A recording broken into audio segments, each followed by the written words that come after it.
Welcome to the Trauma Treatment Collective vlog. I'm so happy that you decided to stop by and watch this video.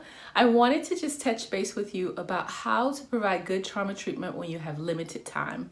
So sometimes we have situations where you work in a facility or you work in an agency or there's limited amounts of time due to insurance limitations to do the work that we want to do. But that doesn't mean that we can't do good trauma treatment. And so being able to think about ways to do that is important because we don't always have the amount of time that we want with a client. So one of the things that I had to experience was I worked in a facility for eating disorders. It was a residential facility.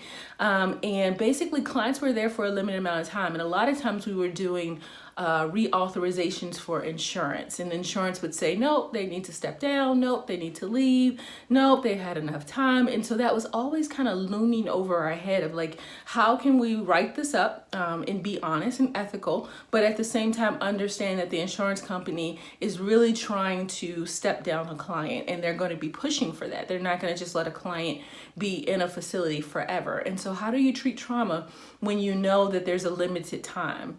So what I learned from that experience that I wanted to share with you today is basically the idea of being able to work on safety and stabilization. A lot of times we think trauma treatment is just processing stuff, just talking about the experience, helping clients to work through the experience. But the number one thing you can do, and actually the best two things you can do, is help a client to work on safety and stabilization. Safety is basically helping them to feel safe within themselves, safe within relationships, and safe within the world. So actually starting to establish that. We know that when clients experience trauma, their safety is definitely threatened, and that idea of being safe may be a very foreign thing to them. Then stabilization is basically the idea that they can go throughout life, experience different things, may become dysregulated. We know that we are not regulated 100% of the day, but they become dysregulated and they're able to regain regulation. They're able to have skills and abilities to help themselves kind of move through big emotions or uncomfortable emotions or hard things that come up throughout their day. And they're learning how to do that without going into a full trauma reaction. And so those are the two things that I encourage you as a clinician to think about. Like, can I help clients to establish safety, and can I help clients establish stabilization? If you can do those two things, I think that's good trauma treatment, because those are the two hardest things to do. And then once we get to processing, once a client is in stabilization for a while, actually the stuff that they need to process will start kind of what I call floating to the top. They'll start kind of having these issues with maybe a partner or in life or with relationships, or situations and circumstances will start happening, and they'll be ready to process. But if they don't get that safety and stabilization down, they're not ready to process. And so when we have limited time, or we have the restraints of insurance, or whatever the case may be, helping them with safety and stabilization is probably the prime thing we can do.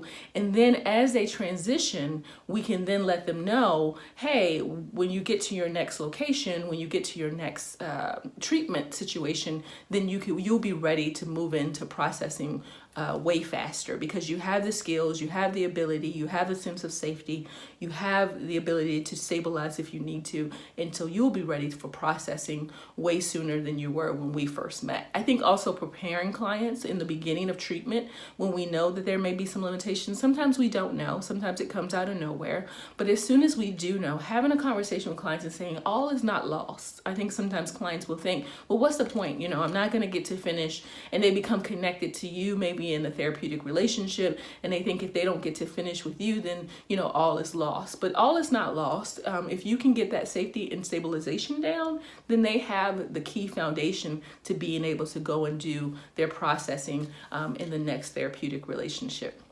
So I just wanted to stop by and talk a little bit about that and share my thoughts about that, doing good trauma treatment when you're in a time limited situation means that you really focus on safety and stabilization, and you really help clients to get those skills down so that when they move on to their next treatment situation, they're able to move into processing.